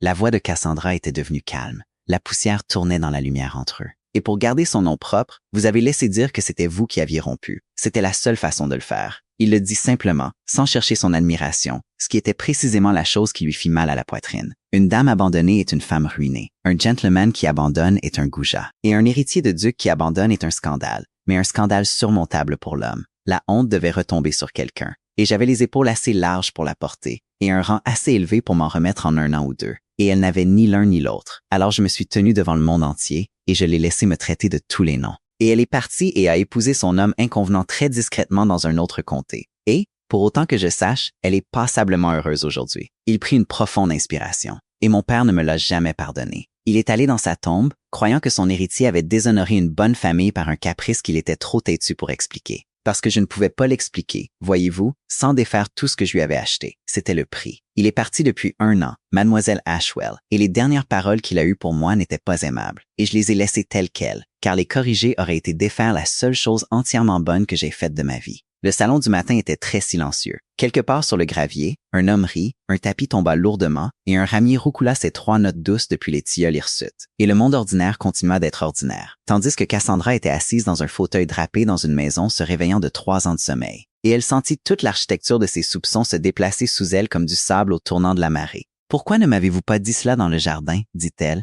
quand je vous ai demandé clairement pourquoi il devait s'agir d'une étrangère? Parce que ce n'est pas mon secret à dépenser. » Il contourna enfin le fauteuil et s'assit, penché en avant, les coudes sur les genoux. Assez près maintenant pour qu'elle puisse voir la poussière prise dans ses cils, et l'épuisement sous ses yeux que tout le vernis ducal n'avait pas réussi à couvrir. Honoria n'est en sécurité que tant que l'histoire reste enterrée. Elle vit tranquillement. Elle a des enfants maintenant. On me dit que son mari ne sait rien des fiançailles, ou pense en connaître une version inoffensive. Si je me marie dans ce comté, avec les Peel, les Falk, n'importe quelle famille tissée dans le même réseau de cousins et de visites matinales qu'elle, la vieille histoire se réveille. Quelqu'un se souvient. La tante de quelqu'un écrit au cousin de quelqu'un. Et en 1 saison, elle a traversé 3 comtés et atteint la table du dîner de son mari. Et tout ce que j'ai payé est dépensé. Et elle est ruinée à 30 ans aussi sûrement qu'elle l'aurait été à 17. Il la regarda et il n'y avait aucun charme là-dedans. Rien de joué. Seulement un homme très fatigué, déposant une chose lourde. J'ai besoin d'une femme qui se tienne en dehors de ce réseau. Pas en dessous. Quoi que Verena vous ait dit, en dehors. Assez loin des vieilles familles pour que l'histoire ne trouve aucun fil à grimper. C'est pourquoi je suis venu à un mariage d'étrangers. C'est pourquoi j'ai traversé une salle de bal vers une femme dans un coin qui ne devait rien au comté et à qui on ne devait rien en retour. Ce n'est pas parce que vous n'êtes personne, Cassandra. C'est parce que vous êtes vous-même, détaché de tout cela. Et que Dieu m'aide. Je n'ai jamais rien voulu comme je veux être, juste une fois, détaché aussi. Elle aurait dû garder son armure. Elle l'a senti céder, senti les boutons de son bon sens prudent glisser de leurs boucles un par un.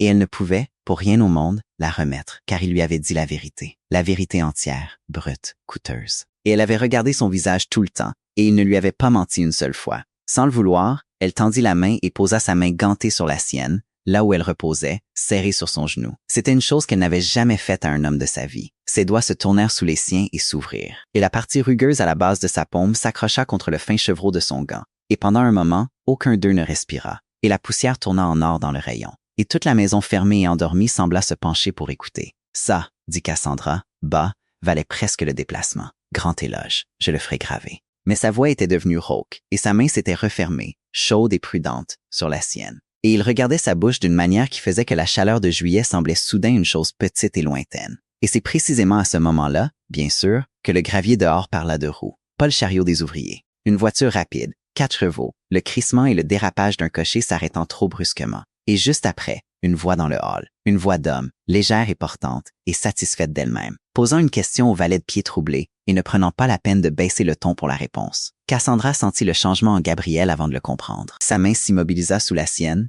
puis se retira. Et il était sur ses pieds et de l'autre côté de la pièce. Et le volet était tombé sur tout son visage. Et l'homme fatigué et honnête d'une minute auparavant avait disparu comme s'il n'avait jamais existé. Et à sa place se tenait le duc de Ravensmoor, froid et armé. « Restez dans le fauteuil », dit-il doucement. « Quoi qu'il se dise, restez dans le fauteuil. Ne dites rien et observez. Vous êtes doué pour ça. Je vais avoir besoin de quelqu'un dans la pièce qui est doué pour ça. » La porte s'ouvrit sans qu'on frappe. L'homme qui entra était beau. C'était la première chose, et cela frappa Cassandra de la même manière que la beauté de Verina l'avait frappée. Une petite crispation instinctive, un avertissement animal sous les côtes. Il avait peut-être 28 ans, blond là où Gabriel était brun. Mince et élégant dans un drap fin gris colombe qui n'avait jamais porté une seule particule de poussière de sa vie. Et son visage avait la même symétrie frappée que celui de Lady Verina. Si bien que Cassandra sut avant qu'un mot ne soit prononcé qu'il s'agissait de l'autre moitié de la visite en soie ambrée, la deuxième lame des mêmes ciseaux. Il sourit à Gabriel avec une chaleur énorme et pas une seule particule de sentiment derrière. Cousin, en manche de chemise.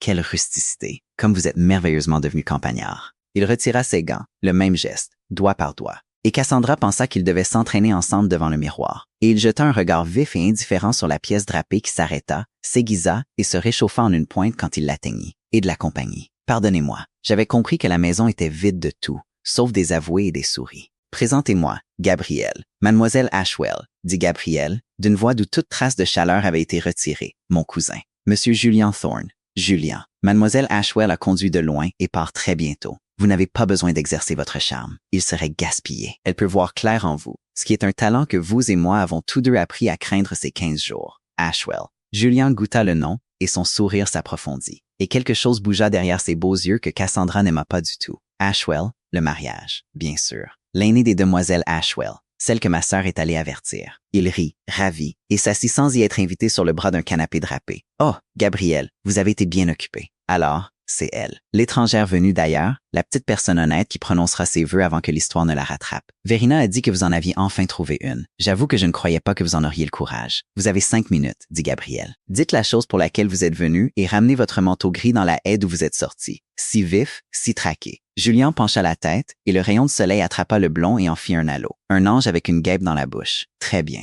La chose simple, alors, puisque votre mademoiselle Ashwell la préfère, je le tiens de ma sœur. Elle aime sa médecine non diluée. Il tira un papier plié de sa poitrine, sans se presser, et le posa sur le bras du canapé drapé à côté de lui. Et il ne l'offrit pas, et le laissa là, blanc contre le tissu gris poussière. Mon homme d'affaires a épluché le règlement que votre défunt père a pris tant de soin à laisser nouer. Il y a une clause que même vous n'avez pas trouvée, cousin. Parce que vous n'avez pas pensé à chercher la cruauté dans ce coin particulier. Il ne suffit pas que vous vous mariez avant la fin de septembre. Le mariage doit être perçu comme n'étant pas un marché de convenance, pas une épouse achetée, pas une étrangère amenée pour la superficie. S'il peut être démontré devant les tribunaux qu'il s'agit d'une imposture montée pour frauder la substitution, les terres du Nord me reviendront, quelle que soit la date de votre mariage. Et un duc qui épouse une fille sans dot, sans relation, rencontrée à un mariage, épousée en 9 semaines. Il écarta ses mains élégantes. Eh bien, cela se voit, n'est-ce pas? Cela se voit pour n'importe qui. Cassandra resta dans le fauteuil. Elle ne dit rien, exactement comme on le lui avait demandé. Mais elle regardait le visage de Gabriel avec toute l'attention que 3 saisons difficiles lui avaient achetée. Et elle vit la chose qu'elle n'était pas censée voir. Pas de surprise. Il avait su. Quoi qu'il y ait de vrai ou de faux dans le poison mielleux de Julian, cette clause n'était pas une nouvelle pour le duc de Ravensmoor. Elle vivait déjà derrière ses yeux, repliée. La dernière carte qu'il lui avait dit dans le jardin qu'il n'abattrait pas. Il y a une raison pour laquelle il doit s'agir d'une étrangère. Il l'avait laissé croire que la raison était Honoria, et seulement Honoria. Et voici l'autre moitié, assise sur le bras du canapé en gris colombe, lui disant que la chose même qui la rendait sûre pour son secret la rendait fatale à son but. Qu'une étrangère épousée à la hâte était exactement le mariage qui pouvait être prouvé comme une imposture et lui faire perdre tout ce qu'il était venu sauver à un mariage. « Vous saviez ?» dit-elle. Cela sortit avant qu'elle ne puisse le peser, doucement dans l'air poussiéreux et doré, et les 2 hommes se tournèrent vers elle. « Vous connaissiez cette clause avant même de traverser la salle de bal vers moi, n'est-ce pas, votre grâce ?» Gabriel la regarda. Pendant un instant, le volet se leva, juste pour elle, juste assez longtemps, et ce qu'il y avait derrière n'était pas un déni. « Oui, dit-il. « Merveilleux, » souffla Julian dans le silence qui suivit, se levant, récupérant ses gants et laissant son papier blanc comme une dent tomber sur le gris. Elle voit clair en tout. Je retire mon doute précédent, cousin. Elle est bien trop intelligente pour vous. Et vous allez la perdre, ainsi que les villages et toute la partie nord des terres de votre grand-père. Tout cela dans la même semaine humide de septembre. Et je serai là pour ramasser chaque acre à mesure qu'il tombe. Il s'inclina devant Cassandra, bas, charmant et moqueur. Mademoiselle Ashwell, rentrez chez vous en toute sécurité. Et demandez-lui, puisque vous aimez tant demander et qu'il est si près d'aimer répondre, ce qu'il compte exactement faire de vous à propos de cette clause. Une fois qu'il aura votre nom sur son registre et votre cou dans son nœud coulant, c'est vraiment une réponse des plus ingénieuses. Je l'admire beaucoup. Je me demande seulement s'il a eu le courage de vous la dire encore. Il s'arrêta à la porte. Angélique. Il ne l'a pas fait. N'est-ce pas? Non, je vois bien qu'il ne l'a pas fait. Et il partit dans un murmure de gris colombe et un tintement de 4 chevaux frais. Et le salon du matin résonna de poussière, de chants de pigeons et du froid particulier qu'un bel homme laisse derrière lui quand il a dit la vérité dans le seul but de faire du mal avec. Cassandra se leva du fauteuil. Elle le fit lentement, car ses genoux n'étaient pas entièrement fiables. Et elle traversa la pièce jusqu'au canapé drapé, ramassa le papier plié qu'il avait laissé, et elle le retourna dans ses mains gantées sans l'ouvrir. « Ne le faites pas, » dit Gabriel. Sa voix était devenue graveleuse. « Cassandra, ne le lisez pas là. Laissez-moi. »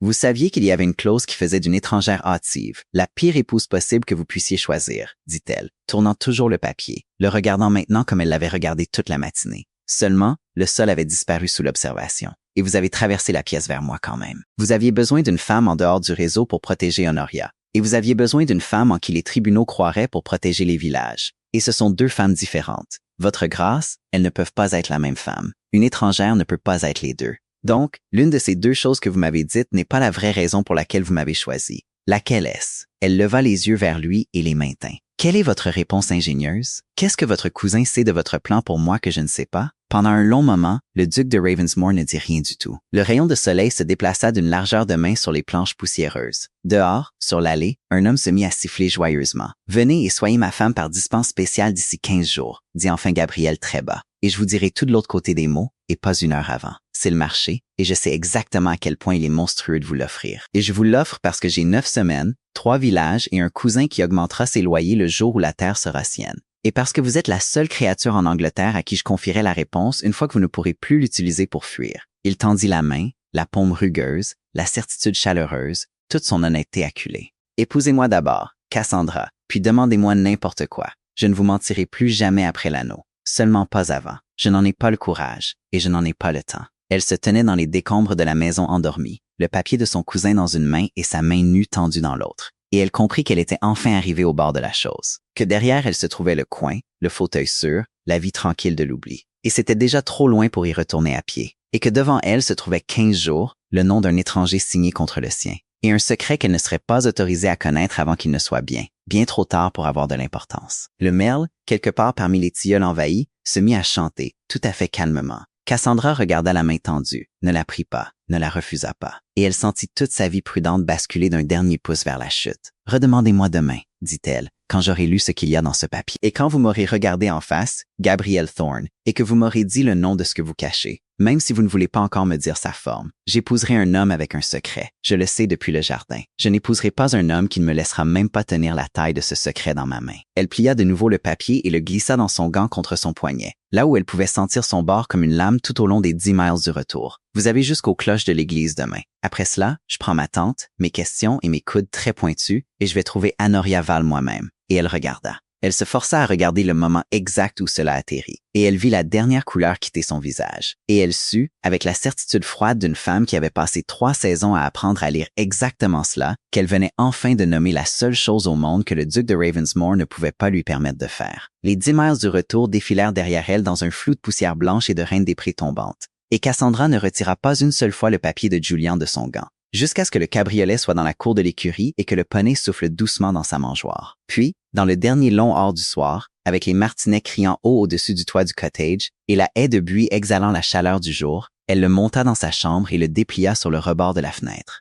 Tante Maude le lut par-dessus son épaule, ses lunettes baissées, son haleine sentant la menthe poivrée qu'elle mâchait contre la route. Pendant un long moment, aucune d'elles ne parla. Un papillon de nuit battait ses ailes poussiéreuses contre la vitre. Quelque part en bas, la voix de sa mère montait et descendait dans le salon, répétant la joie à Lucie comme si c'était un psaume. « Là, » dit enfin tante Maude, et elle posa un doigt sec sur une ligne de la copie étriquée du clair. « C'est la chose que le garçon en gris colombe est venu te frotter au visage. Lis-le à voix haute, enfant. Je veux l'entendre d'une voix en qui j'ai confiance. » Il est en outre stipulé, lut Cassandra, sa propre voix devenue plate et prudente dans le silence, que si le dit mariage est jugé par le fiduciaire, après examen, être un artifice contracté simplement pour déjouer ce règlement, et non une union véritable et affectueuse, le domaine du Nord passera entièrement à Julian Thorne comme si aucun mariage n'avait été célébré. Elle baissa le papier. Après examen, il y a un homme nommé pour nous regarder, tente, et décider si nous sommes amoureux. Et s'il décide que nous ne le sommes pas, les villages vont à la guêpe. Sa tante se redressa avec un petit son sinistre. Eh bien, maintenant je comprends toute la terreur du garçon, et je comprends pourquoi il préférerait mâcher ses propres bottes plutôt que de te le dire. Il ne lui suffit pas d'épouser une étrangère. Il doit en épouser une en 15 jours,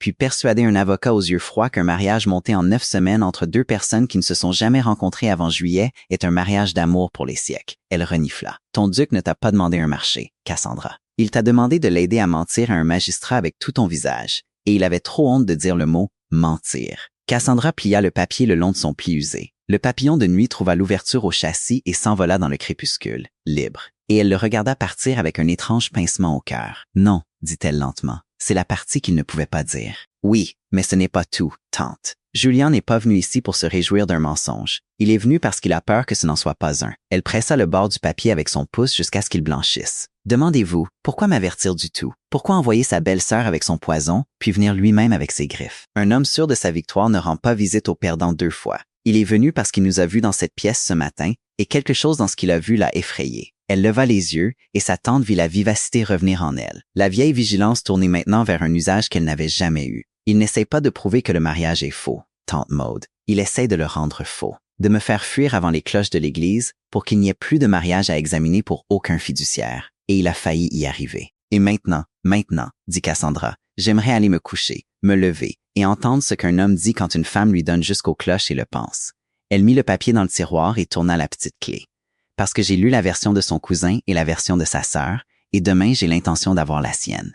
Et que Dieu l'aide. Il vaudrait mieux que ce soit la plus simple des 3. Il n'attendit pas les cloches. Il était à la porte à 8 heures, à pied, ayant laissé son cheval au moulin et marché le dernier mile à travers l'herbe mouillée, pour qu'aucun tintement de harnais ne l'annonce au comté avant qu'elle ne soit prête. Cassandra le vit de la fenêtre du salon, de nouveau sans manteau sous une simple veste d'équitation sombre, ses bottes sombres jusqu'à la cheville de rosée, son visage tourné vers le cottage avec le même regard indéchiffrable qu'il avait porté ce premier matin de 11 heures, seulement dépouillé maintenant de chaque once de l'aisance qu'il avait couvert. Elle sortit vers lui avant que la bonne ne puisse bouger, et referma la porte du jardin derrière elle, et ils se tinrent parmi les rosiers élancés de sa mère, avec toute la matinée chaude et lumineuse s'éveillant autour d'eux. « Vous êtes en avance, dit-elle. Je n'ai pas dormi. » Il semblait malhonnête d'arriver reposé. Un muscle bougea dans sa mâchoire. « Vous m'avez dit de nommer la chose que je cache. Je suis venu la nommer. Et puis, si vous le souhaitez toujours, je resterai ici, et je vous laisserai prendre votre tante et vos coudes et aller trouver Honoria. Et je ne lèverai pas le petit doigt pour vous arrêter, même si cela me détruit. Parce que je trouve que je préférerais être détruit par votre honnêteté que sauvé par votre ignorance. Au moins, j'ai appris cela la nuit dernière, en marchant sur votre chemin dans le noir. »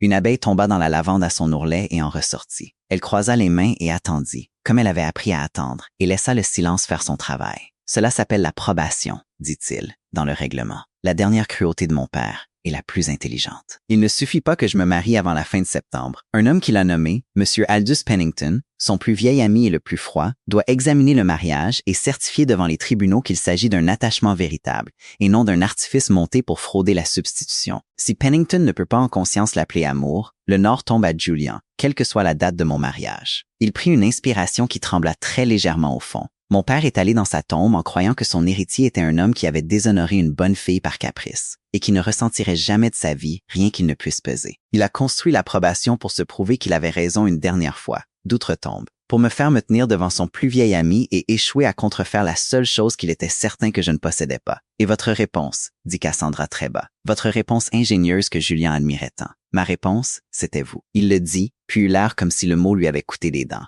Que Dieu me pardonne. C'était la réponse. J'ai pensé à une étrangère trop éloignée des vieilles familles pour réveiller l'histoire d'Honoria. Assez vive pour convaincre un homme rusé de n'importe quoi. Assez honnête pour que l'honnêteté elle-même passe pour de l'amour aux yeux de quiconque regarde. Je pensais pouvoir vous amener à Pennington et laisser votre authenticité faire le travail que mon cœur contrefait ne pouvait pas faire. Je vous ai choisi comme un homme choisit une lame, Cassandra, pour votre tranchant. Et je me suis dit que c'était de la pitié, que je vous paierais grassement pour la coupe. Sa voix se brisa net. C'est celui qui a traversé la salle de bal de votre sœur. J'ai besoin que vous sachiez exactement qui il était, avant de vous dire ce qu'il est devenu. Parce que sinon, vous ne croirez pas la deuxième partie, et c'est la seule partie qui compte. Alors dites-moi la deuxième partie, dit-elle. Et elle ne recula pas, ne s'adoucit pas, et regarda son visage avec tout son cœur dans le sien. Exactement comme il l'avait un jour accusé de le faire à un mariage. La deuxième partie, c'est que ça a cessé d'être contrefait en haut du quadrille. Il fit un pas vers elle sur le gravier et s'arrêta, ses mains s'ouvrant à ses côtés comme pour lui montrer qu'elle ne tenait rien. Vous m'avez demandé pourquoi moi, et je vous ai donné une jolie vérité pour couvrir une vérité froide.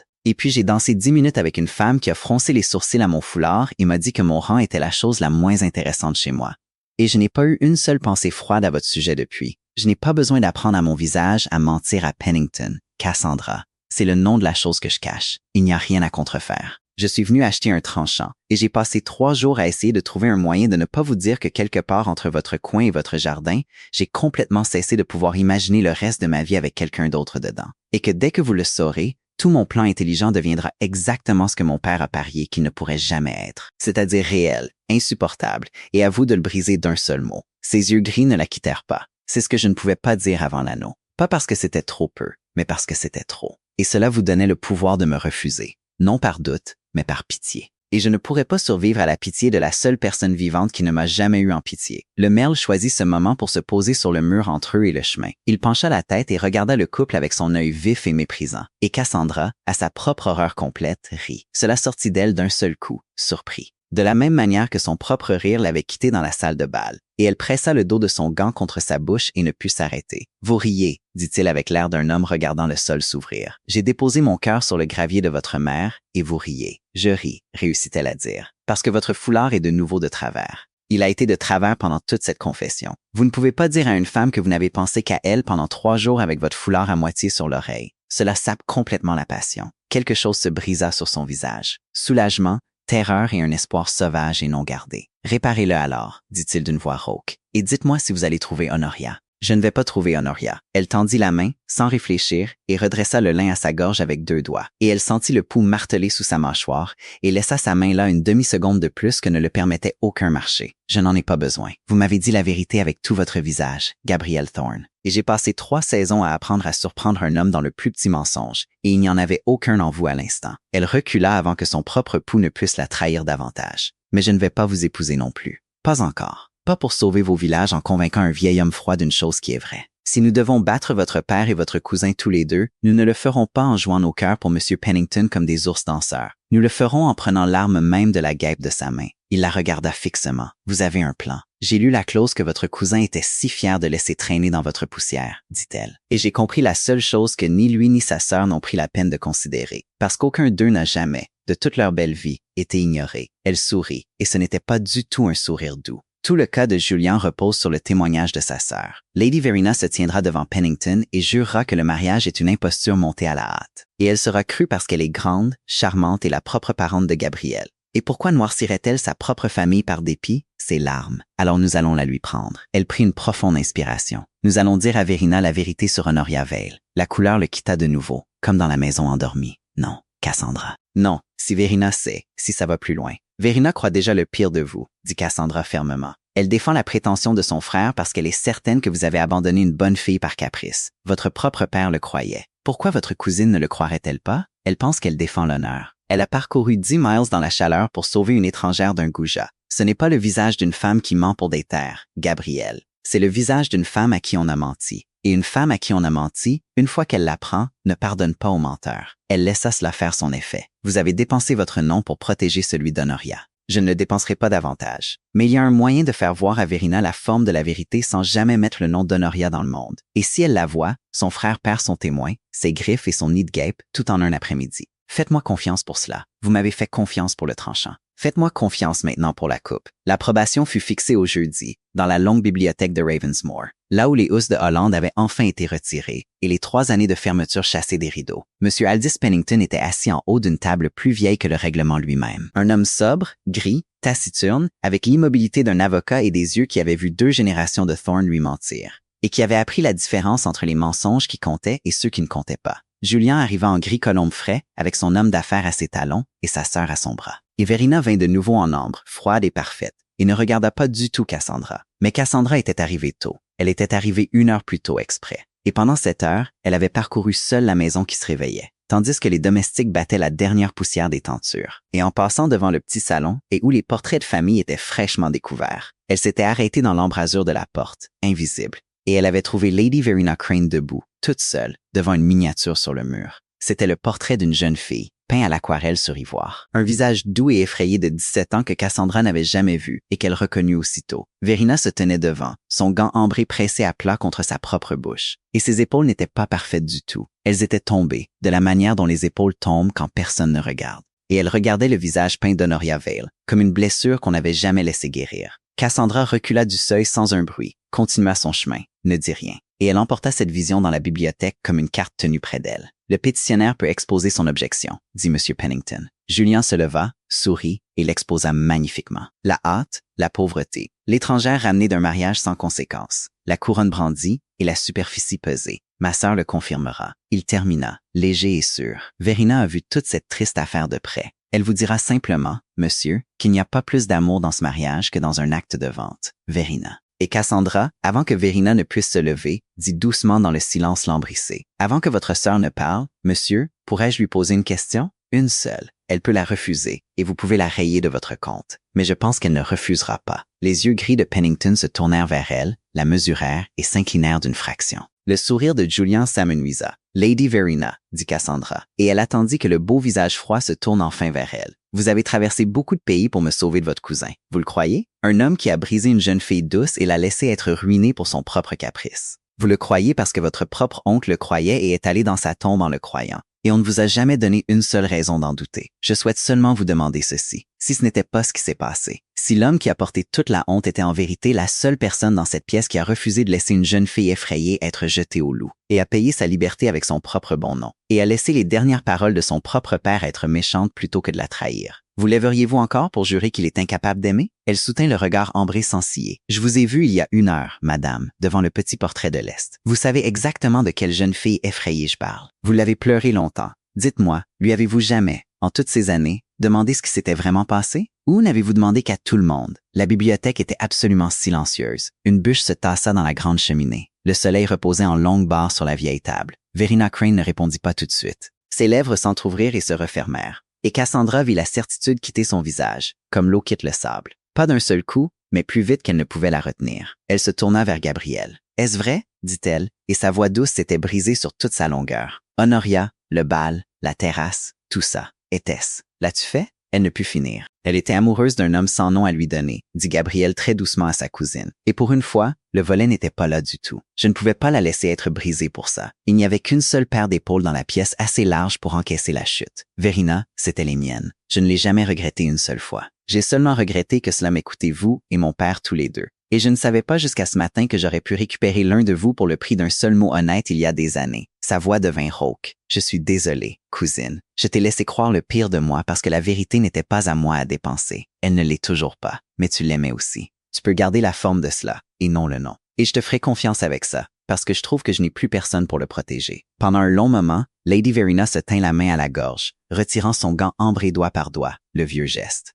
Et Cassandra vit maintenant que ce n'était pas du tout de la vanité, mais la chose que ses mains faisaient quand le reste d'elle se brisait. Puis elle plongea la main dans son réticule, en sortit un papier plié, et au lieu de le tendre à son frère, elle traversa toute la longueur de la bibliothèque et le posa sur la table devant M. Pennington, plate, à sa portée, et recula. « Mon témoignage, monsieur, dit-elle, chancelante, écrit et signé ce matin à la demande de mon frère, jurant que le mariage est un artifice. Je le retire. Chaque mot. » Elle pressa une fois sa main nue sur le dessus de la table comme pour se maintenir droite. « Lisez la dernière ligne, s'il vous plaît. Je l'ai ajouté dans la voiture et je ne lui ai pas dit. » Pennington le déplia, le tourna et lut à voix haute de sa voix sèche et égale. « Je ne peux plus jurer de ce qu'on ne m'a jamais dit, et je ne serai pas la cruauté de mon oncle faite chair. » Il le posa. Il parut, pour la première fois ce matin, faiblement et terriblement humain. « Mademoiselle Thorne, dit-il à Julien, sans chaleur, votre témoin s'est rétracté, et votre cas est poussière. Asseyez-vous, Verina. » Julien était sur ses pieds, le beau visage devenu laid enfin, toute sa symétrie caillée. Espèce d'idiote, de sentimentale, la terre. Comprends-tu ce que tu as acheté? Toute la partie nord? 3 villages? Je comprends, dit Verina, et elle se détourna de lui, et n'éleva pas la voix, ce qui était en quelque sorte bien pire que si elle l'avait fait. Que tu m'as envoyé à la porte d'une bonne femme avec du poison dans la bouche, et que tu m'as laissé le porter parce que je ne savais pas que c'était du poison. J'ai pleuré Honoria pendant 7 ans, Julien. Tu savais ce qu'il a fait pour elle.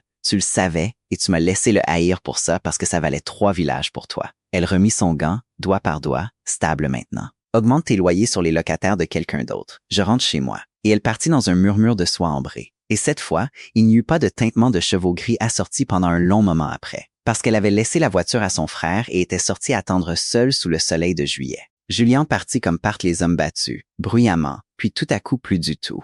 Rassemblant son homme d'affaires, son charme caillé et ses griffes inutiles, s'arrêtant seulement à la porte pour promettre d'une voix devenue mince qu'il n'en avait pas fini, qu'il y avait d'autres tribunaux et d'autres cousins. Personne dans la pièce ne le crut, et encore moins lui-même. M. Pennington signa sa certification de 3 traits de plume sèche. Il fit remarquer à personne en particulier que le défunt duc s'était trompé sur beaucoup de choses, et celle-ci la plus grande.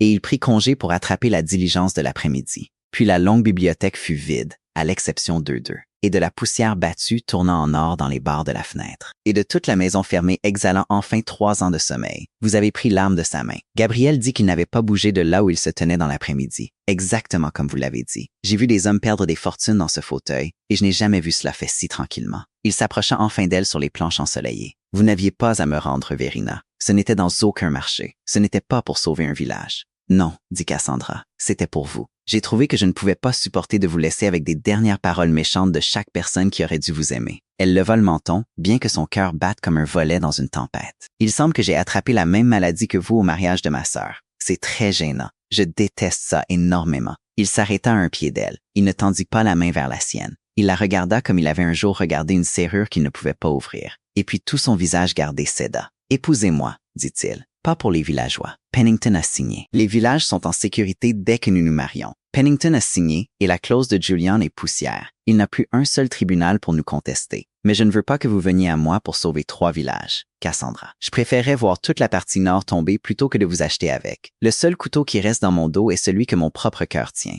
Il n'y a qu'un homme dans une bibliothèque poussiéreuse qui a été ignoré toute sa vie par tous ceux qui voulaient son rang, et regardé une fois par une femme dans un coin qui ne voulait rien de lui du tout, et qui ne peut maintenant imaginer le reste de sa vie sans son froncement de sourcils. Sa voix tomba, rauque et basse. Je vous aime. Voilà la seule carte qu'il me reste, et je l'abats sur la table de mon père, en plein soleil. Épousez-moi parce que vous le voulez. C'est la seule raison que j'accepterai. Le merle, car il y avait toujours dans cet été un merle, chanta une fois depuis le tilleul hirsute au-delà de la fenêtre ouverte. Tout à fait indifférent. Dites-le encore, dit Cassandra, et je l'envisagerai. Pas les villageois, l'autre partie. Je vous aime, dit-il. Et cette fois, cela sortit stable, entier et sans peur. Alors, oui, dit-elle. Vous, homme exaspérant, honnête et mal habillé. Oui. Et parce que son foulard était de travers, et parce qu'elle en avait envie depuis le haut d'une danse de campagne en juillet, elle tendit la main, attira sa tête vers le bas et l'embrassa. Une fois, chaleureusement, et de tout son cœur. Et rien de tout cela n'était arrangé pour la salle. Et la maison fermée, la poussière battue, le merle chanteur et la longue lumière de l'après-midi d'été, tous se penchèrent enfin pour la garder. Ils se marièrent 3 semaines plus tard dans la petite église du Hampshire où Lucy s'était mariée.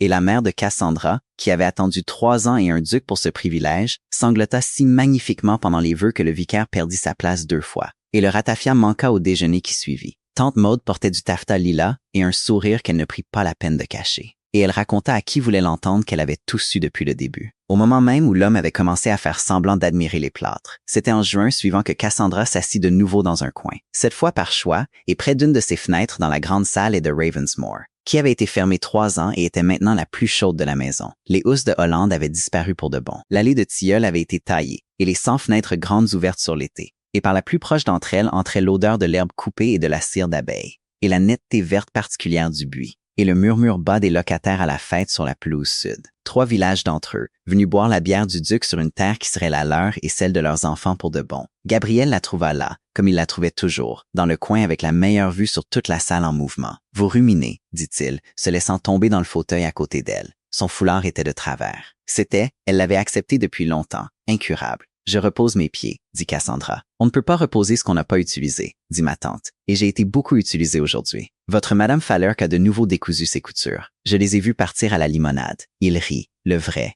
le surpris, encore après 1 an avec elle. » Sur le rebord de la fenêtre à côté d'eux, un merle se posa, pencha la tête, regarda le duc et la duchesse de Ravensmore avec un mépris non dissimulé, et resta. Gabriel prit sa main, et la partie rugueuse à la base de sa paume s'accrocha, chaude, contre ses doigts. Et aucun d'eux ne dit la chose qui n'avait plus besoin d'être dite à travers une salle bondée. « Vous êtes la seule personne ici, » murmura-t-il, « qui ne soit pas complètement malheureuse. J'avoue que j'aimerais connaître votre secret. Vous vous méprenez, » dit Cassandra, et elle appuya sa tête contre son épaule tandis que tout l'été radieux tournait en dessous d'eux. « Je suis extrêmement heureuse. J'ai simplement beaucoup d'entraînement pour le cacher. Si vous vous êtes déjà assis dans le coin de votre propre vie, certain d'être la seule personne dans la pièce pour qui personne ne traverserait jamais la salle, cette histoire était pour vous. Merci d'avoir passé ce moment au coin du feu avec moi. Si Cassandra et son duc ont réchauffé votre cœur ce soir, restez un peu plus longtemps avec nous. Abonnez-vous et je garderai les bougies allumées pour le prochain conte.